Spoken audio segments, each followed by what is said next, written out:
The Equality Act goes a long way to preventing persecution and discrimination. The other side is that the Equality Act is based on some concerns and changes of the 1964 Civil Rights Act that will maybe create unfairness and coercion. The American Religious Town Hall meeting is now in session.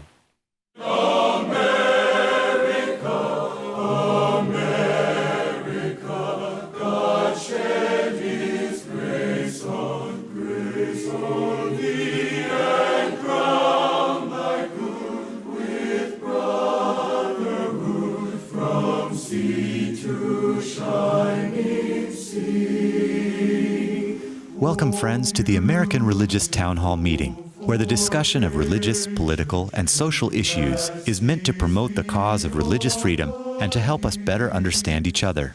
And now, here's your host and moderator, Pastor Jerry Lutz. Thank you for joining today's program. We're glad that you've tuned in, and I want to thank everyone around this table whom you have not met yet. You will in just a moment. But if this is your first time to the program, you're going to find that this is rather unique. There's no other program like this on television, I can promise you that, and it's been around for over 6.5 decades, so you chose the right program to watch today. Let's meet our panelists. Let's begin with the gentleman to my right. My name is Mel Robeck. I'm Senior Professor of Church History and Ecumenics and Special Assistant to the President for Ecumenical Relations at Fuller Theological Seminary in Pasadena, California. I'm also an ordained minister with the Assemblies of God.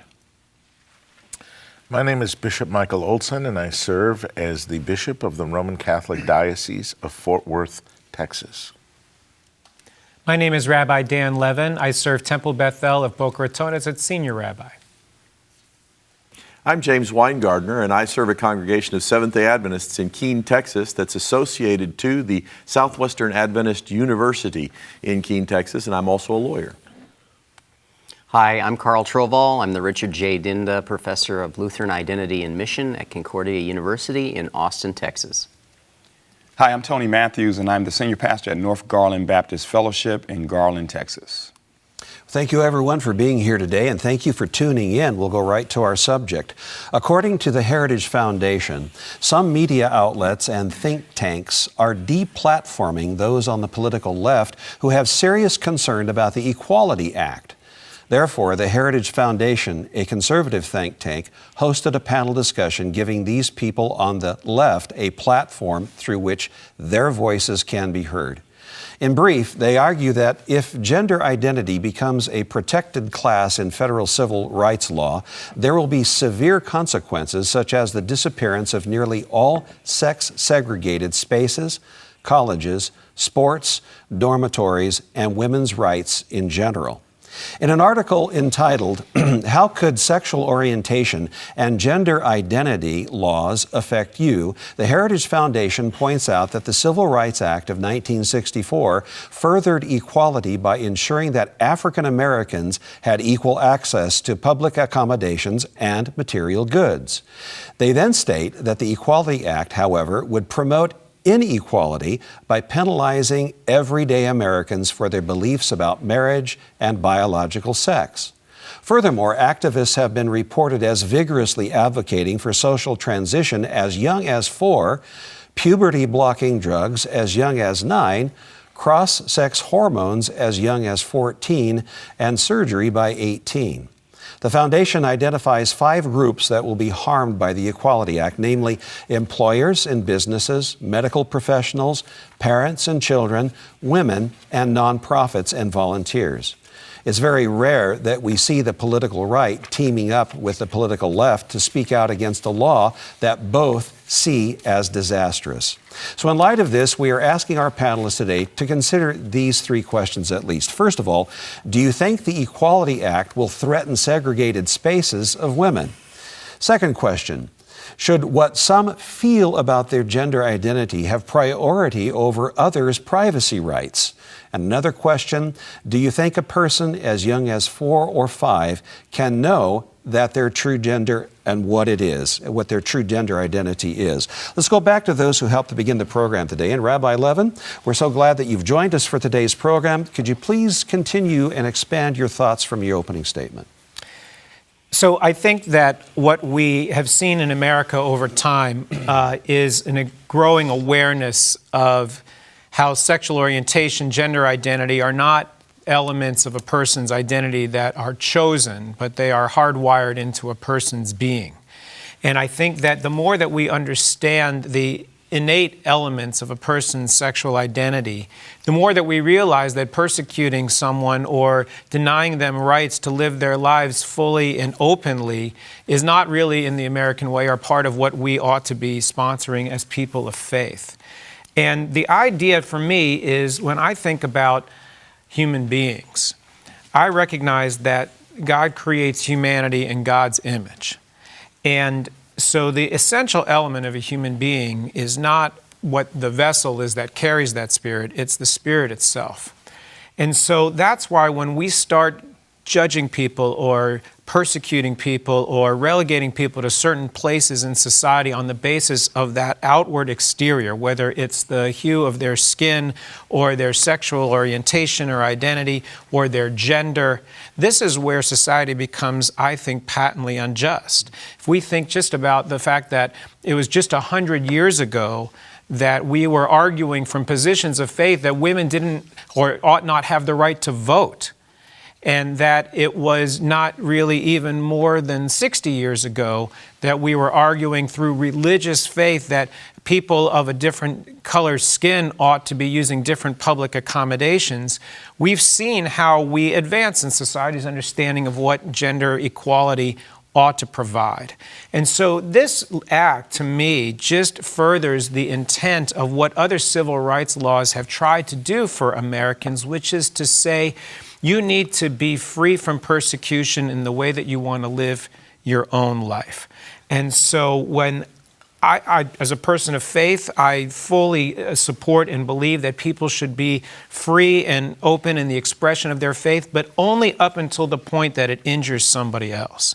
If I practice a religious faith that says, I am allowed to do human sacrifice, right? I can't profess that religious faith because that injures somebody.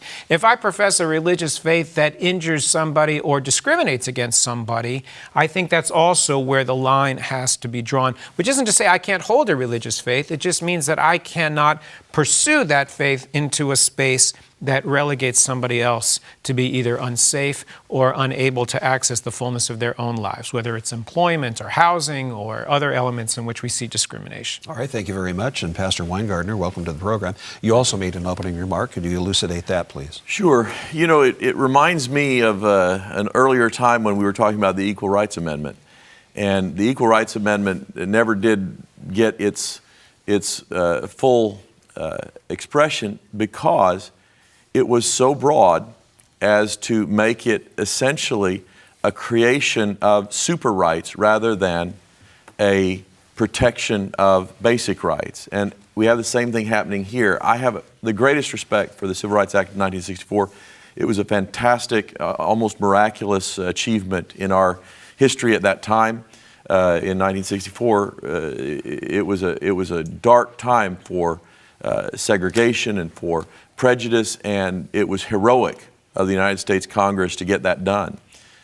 To broaden those to a class for which I would disagree that the science is settled on this, and it seems to me to open that those levels of absolute fundamental rights to people who can choose one identity one day and one identity another day tempts me to want to get into the identity choice business too, for political gain. I would like to identify as the last Civil War widow, and I want my pension, please. There are all kinds of identities that we can create that would be anathema to other people's rights. And the one that is most often brought up here is gentlemen who want to compete against women in sports so that they can win, and so they identify as women. In what way do we vet that identity, and is it even possible? So it essentially opens up to a fundamental right, a lot of things that are at least arguably choice-based and speculative. All right, thank you very much. Dr. Trovall, glad you're on the program today. Your thoughts, please. Well, I honestly really struggle. I struggle with this because well, first of all, I mean, how do we protect people from discrimination? I mean, transgendered people do experience discrimination. They go to a place they can't use the restroom facilities, and I mean, there are any number of things where people are being discriminated against, and I feel that the law needs to protect them, and there needs to be something. I understand, though, the scope of this seems very broad, so I have an empathy about that too, and so really I'm hedging because my heart really supports this, because I feel, as you say, Dan, that these things are part of the innate person of who they are, at least as they understand themselves at that moment. And they do have the right to go into places of business and use bathrooms and to not be discriminated against in places of business. So I really am going to, I think I'm more in favor of this Equality Act than against it at this point, just because I believe the intent is meant, let the courts work out the details where it seems that someone's other rights are being infringed. All right, thank you very much. Bishop Olson, glad to have you here today. Your thoughts, please. Well, it's a bit of a schmoz. All right. It comes down to an anthropological understanding of the person and development as well. I mean, well, if one makes a claim that they're hardwired, which of course itself is a metaphor that's mechanical and technological, then where is the room for development? And what's the hardwiring? Is it psychological or is it physiological? Is it genetic or is it habituated behavior? And it seems that human development and human identity is always a combination of both. And if sexual orientation is a genetic predisposition, then is one doing harm to the person by permitting them to, or even encouraging them to change physiologically that way for acceptance? Does a 5-year-old have a self-understanding sufficient enough? But by definition, I would say no. They require the development of parents and fostering identification that is in accord with their genetic development, their biological and psychological thing, where you encourage people to grow and develop as they are designed. I think there's a certain biological dualism that really is inherent in our society that really needs challenging, that the presuppositions that somehow one can alter their gender and their sexuality just simply on a psychological desire is going to do a lot of damage to society and a lot of damage to people. All right, thank you very much. And Dr. Matthews, welcome also to the program today. Your thoughts on the subject, please. Yes. Previously, we did a show on kindness, and I sure hope I can come across as kind. And also to come across in a humble way. Spurgeon says, if any man thinks ill of you, don't be angry with him because you're far worse than that. So we're all, sinful. So having said that, I think this is absolutely amazing that folks on the far left, I watched the video, the Inequality of the Equality Act, to have a lesbian person who described herself as a radical feminist, and people who are far left, they were deplatformed. They were called bigots. They were, they tried to have their voices silenced, and they had to come together with a conservative right-wing group to get the message out that this act is a dangerous act. I think it's couched in a cute word, equality, but I think respectfully, it is a dangerous act. And my concern one concern I have among many is the fact that as was mentioned earlier, is we have a world of females and girls who are so upset, hurt because a biological male is competing with them and winning. And that seems to be unfair. And it seems as though these folks who were speaking out against it, we're not talking about conservative right-wing individuals with conservative theology or conservative stance. These were people who are on the left, and they were discriminated against. I mean, where's the tolerance? And so I think people talk about tolerance when it's convenient for them, but this is something that I think is really dangerous. All right, thank you very much, Dr. Robeck. Glad you're here on the program today. Your thoughts, please. Yeah, I wish I weren't, actually. But you are, so yeah, I we're am. interested So in I'm hearing stuck. your thoughts, please. I think we had a discussion on the Equality Act some weeks ago, and I came out saying that I didn't like that act, and there are very specific reasons for that. For one thing, I don't think it does provide the equality that we look for. It does, in fact, put the rights of one group over against the rights of others. We live in a nation where it's constantly that problem, and theoretically, at least, the Supreme Court is supposed to adjudicate the rights of both groups to make it fair for them. And I hesitate to leave it to the Supreme Court at this point in time and just to say, yeah, let's go ahead and pass it.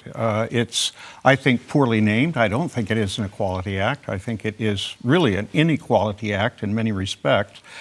I was troubled, especially this week. I got the note about the name of this program, saw the paragraph that introduced it, and thought, I wonder who people think. And then all of a sudden there was this headline about Elizabeth Warren speaking about this thing, and she says, within the first 100 days of my presidency, I intend to see that this kind of thing is right there. And we're going to do all the following kinds of things.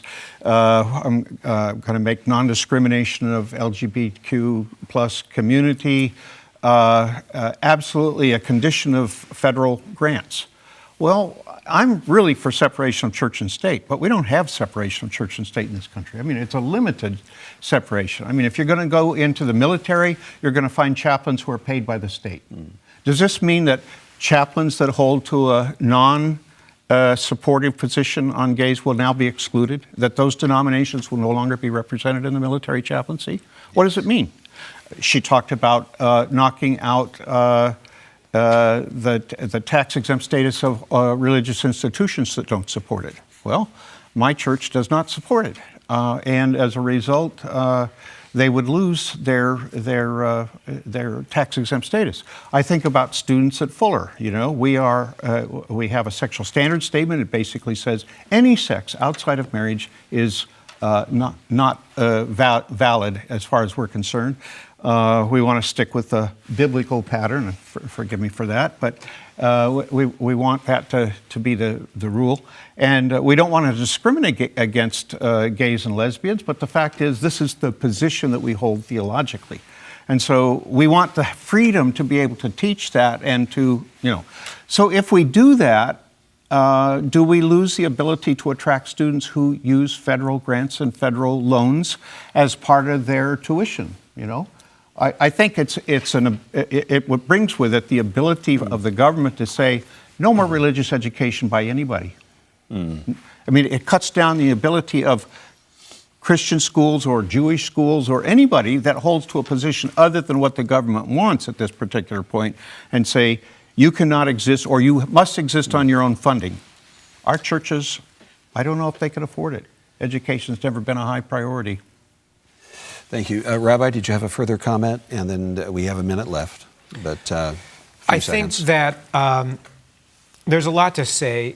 First, none of us on this panel, other than James Winegardner, are lawyers, so I sort of defer to the legal of how the bills will ultimately be constructed. I think we have to ask ourselves, though, a deeper moral question, which is it okay to live in a society that says because I'm gay or because the gender that is biologically comprised of me at birth is not who I feel I am, is not what I express myself to be, Is it okay to say that person can't live here, that person can't eat here, that person can't work here? If we find out that you are this kind of person, you can lose your job, you can lose your benefits, you can lose your home. I don't want to live in a society like that. I think we need to live in a society that protects people like that. Secondly, people I know who are gay know they're gay even if they don't know what to call it from a very, very early age. Sexual identity is not something that people try on willy-nilly. I've never met anybody who chooses their gender on the basis of a whim. And I think that we should not denigrate the experience of people who are transgender on the idea that they're doing so for an efficacious result in a track meet. Thank you. We're out of time for this segment. It went by very quickly. We may have to come back to the subject at another time, another program. But for now, I'd like for you to stand by and hear this very important announcement. We'll be back in just a few moments. Thank you, Pastor Lutz. We hope you are enjoying today's program. If you would like to learn more about the American Religious Town Hall, please visit our website at americanreligious.org. That's americanreligious.org. There you can read about the mission and history of the program, learn about the Town Hall estates, and view past programs by clicking the appropriate menu buttons. Each week, Pastor Lutz looks forward to receiving your letters. You may write to him at the address shown on your screen.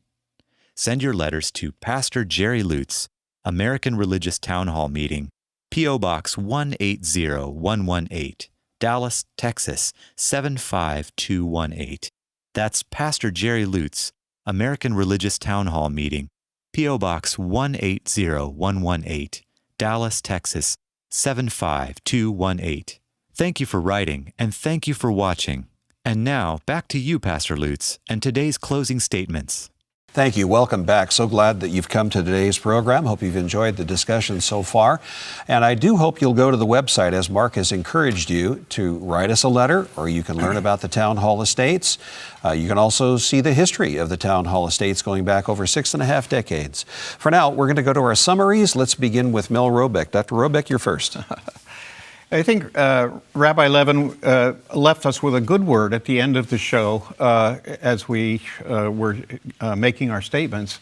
And I would not like to live in a country where there's this kind of discrimination all over the place. That's not my concern at all. I mean, I really do think that we need to be working towards the rights of all people, that they are able to be who they are under God. So, that's not a problem for me. But what I am concerned is the politicization of this particular issue, or any particular issue that discriminates against religious groups simply on the basis of the fact that they hold a faith position that's different from whatever group it is. Thank you very much. Rabbi Levin, your summation. I believe in a God that is not gendered, and I believe that love is not gendered. And I believe that we are oriented as individuals to be able to express love and the fullness of our identity in the way that God intends us to be. I don't think God makes mistakes. And so I think we need to create laws in society that protect people from discrimination against elements of their persona that they do not choose and that they need to be free to activate. All right, thank you very much. And then Pastor Trovall. As a person who often has Lutheran under my name, I looked up, I noticed that the Evangelical Lutheran Church in America has basically supported the Equality Act. The Lutheran Church Missouri Synod has opposed it, which kind of honestly is not surprising to me based on how their theological interpretations of marriage, sexuality, scripture go. And I also don't want to live in a society that discriminates on people based on their transgender. And I do think maybe what needs to happen is we need to try to articulate a clearer protection of the rights of transgender people and simultaneously work at protecting the rights of people who, as you've all expressed, have possibility of the rights of religious institution being undermined. All right, thank you very much. Now, Dr. Matthews, your summation. I love this show because we can come around the table and express our varied opinions and thoughts. And for me, in closing, and I'll just read this, furthermore, activists have been reported as vigorously advocating for social transition as young as 4 years old.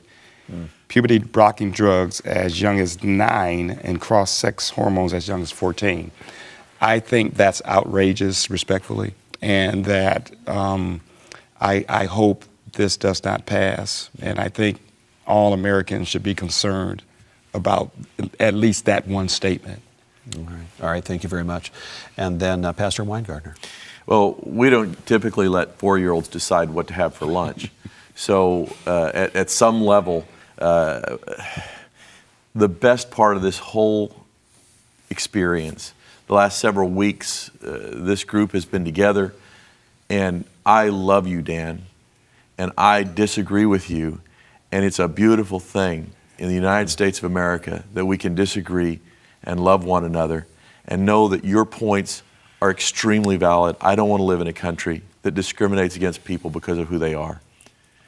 At the same time, I don't want to live in a country where people who make choices that are non-traditional are given a leg up and an advantage over people who make choices that are Bible-based. All right, thank you very much. Thank you. And then Bishop Olson.